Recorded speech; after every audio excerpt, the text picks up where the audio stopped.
Yeah, Willie, wow, man. I was kind of like talking to like a few of my family members and a couple close friends about the situation, like, you know, pertaining to relationships. Right. And I kind of pose like a scenario, right? So let's just say hypothetically, like dating somebody for, let's just say 3 years. Okay. And you break up. And you moving on to a new relationship. Now, y'all relationship was good, you know, you didn't have no kids or nothing like that. Right. You know, but things just kind of dissolved. Right. Like, you know, for whatever reason. So the question I ask is, when you moving on to a new relationship, you know, is it okay to still be cool with that woman you was dating for the past 3 years, even though y'all broke up and you're in a new relationship? Okay. The question is, why was there a breakup? How are you moving on if you still continue in a relationship? Right. You understand what I'm saying? Yeah. I mean, I don't find it to be just because a person is friends with their ex that means that it's inappropriate or something's going on.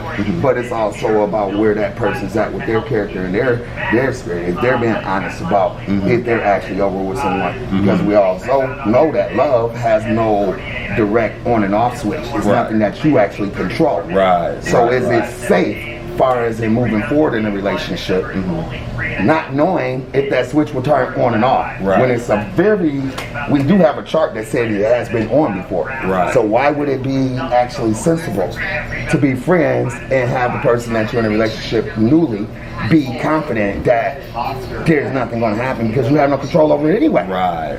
You understand? Only thing you have control over is the guidelines that you set for your relationship. Yes, that's all you have control over. You don't have control over how you're going to feel being friends with someone. You don't know. You can't help that. Yeah. You probably won't know until after some situation happens to where it's tested. Right. It's not safe. Perfect sense. Yeah. It's not safe. It's not safe. Because we do have one answer that says that it will be going toward that angle because you've been there before. That makes sense. You know, and it's funny because some people be like, oh, it's okay, and you know, people have different justifications. Well, see, they can come with a justification for it, but at the end of the day, you don't know. You didn't tell yourself whether to fall in love or not to. Right.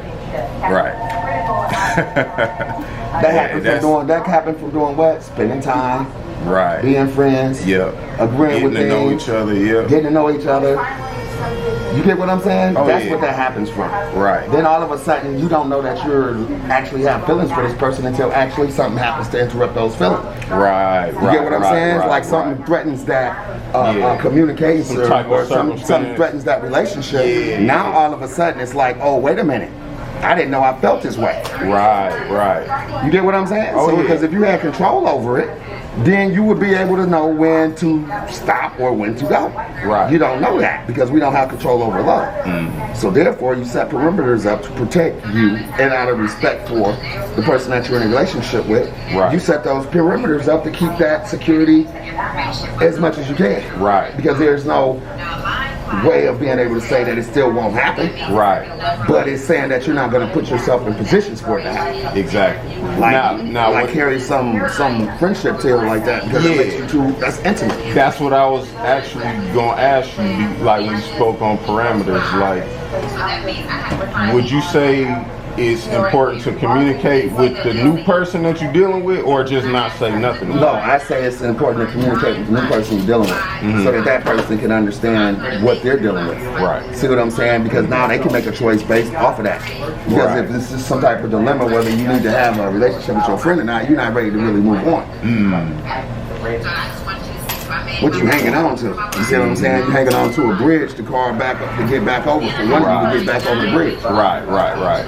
You see what I'm saying? Oh yeah. Otherwise, why would it be so sensible to cater to somebody's feelings that didn't cater to yours? That would be separated if it was the case. Hey, Do you understand what I'm makes saying? Perfect sense, yeah. Because it's kind of manipulative for someone to hang on. It's like who decided to be out the relationship. Right, you see what I'm saying? So now you want to manipulate me and be my friend. Right. You see what I'm saying? So you can get the best of both worlds, meaning that you can get my patience and my understanding and my points of view. All at your convenience. Yes. Yes. But then on the other end, you're sacrificing the way that I feel or may develop to feel about you. Right. And who I may destroy that I'm newly with. Right. While you just playing games, pulling slots. They ain't even knowing, exactly. Yeah. Oh, that makes perfect sense. Yeah, you don't want to never have to deal with some karma, some things of that nature, not even knowing that you even creating or causing pain for someone else.